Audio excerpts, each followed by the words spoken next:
l'espace Mandela a accueilli le spectacle de Gus et l'illusionniste. Passé maître en illusion, cet art, il l'a découvert à Lille durant ses études. Ça a commencé quand j'étudiais à Hong Kong. J'ai fait une école de commerce qui s'appelle l'IESEC d'ailleurs, qui est pas loin d'ici, qui fait partie de la fac Atto de Lille. Et donc pendant cette année d'échange, j'ai fait un tour de cartes tout pourri que j'avais appris quand j'étais jeune. Et suite à ça, j'ai un copain qui m'a offert un DVD de Bernard Billis, le magicien du plus grand cabaret du monde. Et j'ai appris à faire de la magie comme ça. Donc au début, j'en faisais dans des restos, dans des bars, avec des gens un peu éméchés, donc c'était plutôt facile. Et après, j'ai rêvé d'en faire mon métier, donc j'ai commencé à travailler en événementiel, puis maintenant en spectacle.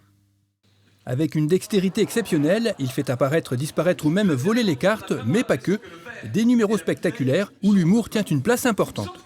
Moi je pense que l'humour c'est très important dans un spectacle de magie parce que par définition quand on voit de la magie on est surpris, on voit quelque chose qu'on n'a jamais vu. Donc le corps il a forcément besoin de réagir, donc faire pleurer les gens c'est pas hyper festif. Et je trouve que désamorcer la magie avec le rire, parce que ça permet aussi, les gens qui se marrent tout le temps, ils se marrent et c'est super et c'est les spectateurs les plus on va dire, pas les plus faciles mais les plus agréables à divertir. Et ceux qui sont un petit peu agacés par la magie, le fait de mettre une pointe d'humour ou même beaucoup d'humour dans le spectacle, ça permet de casser cette idée de défier l'intelligence, parce qu'en fait voilà, on va pas, c'est du spectacle et on est là avant tout pour passer un bon moment et pour se marrer.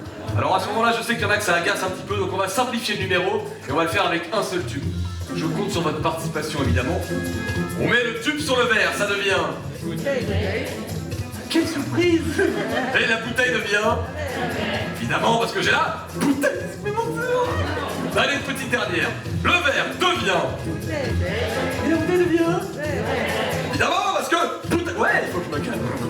J'ai pas vraiment de recette d'inspiration, mais je m'inspire que de choses que j'aime vraiment. Donc souvent ça peut être un film au cinéma, parfois une musique ou aussi beaucoup le sport. Moi les sports que je pratique, ça m'aide vraiment parce que j'adore détourner mes passions sportives en numéros de magie.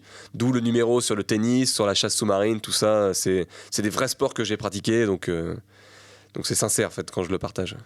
Pour la maîtrise toute la vie, parce que moi je considère pas encore que je maîtrise vraiment la magie. Je suis dans le contrôle dans mon spectacle parce que je fais des choses que j'ai répétées mais des dizaines de milliers d'heures, donc il y a une forme d'habitude. Moi j'ai des techniques de cartes que je travaille depuis 2-3 ans que j'ose toujours pas faire en public. Mais c'est pas des techniques dont j'ai besoin absolument dans le spectacle, mais c'est des choses que j'aimerais passer parce que je les trouve techniquement intéressantes et qu'elles me permettent de faire des nouvelles choses. Mais donc en fait, maîtriser une technique ça peut être 2 minutes ou 20 ans, ça dépend. 90 minutes de spectacle à couper le souffle, saupoudré d'humour, de tendresse et d'une pointe de romantisme qui méritait bien une standing ovation. Si vous voulez voir ou revoir ce spectacle, Gus sera de retour dans la région, à Lille, au Sébastopol, le 17 décembre 2022. Le Photoclub Chapellois vient d'organiser son exposition annuelle. Pas moins 215 clichés ont été présentés au public dans plusieurs catégories, paysages, animaliers, portraits ou encore urbex.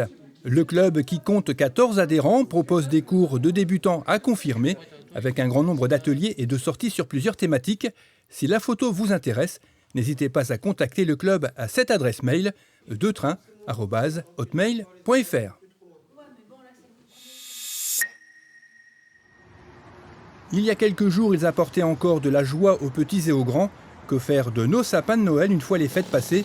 La commune a trouvé la solution pour leur donner une seconde vie. Cette année, nous avons installé 3 enclos afin que les Chapellois puissent y déposer leurs sapins de Noël.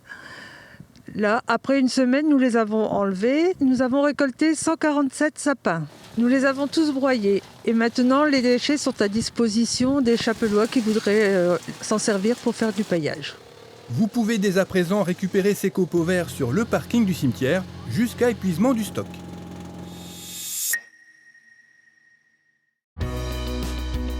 La commune accueille actuellement une exposition du photographe chapellois Patrick Leroy intitulée Portrait. Il a débuté la photo durant son enfance et poursuivi jusqu'à l'âge adulte.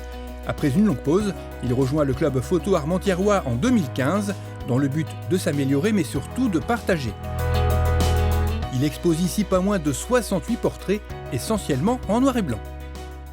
Dans le portrait, ce qui est intéressant, c'est effectivement l'échange avec les personnes. C'est pas neutre de faire un portrait, on essaye de faire des choses qui conviennent à la personne, qui lui ressemblent, si possible de faire des choses créatives.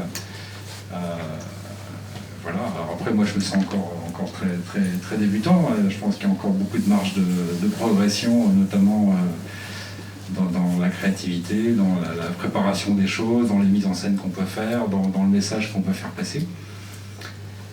Donc ça laisse encore du travail. Certaines photos sont accompagnées d'un QR code qui renvoie vers un montage vidéo. Cette exposition est visible uniquement à l'espace Mandela jusqu'au 23 février, les lundis, mardis, jeudis et vendredis de 12h30 à 17h30 et le mercredi de 9h à 17h30.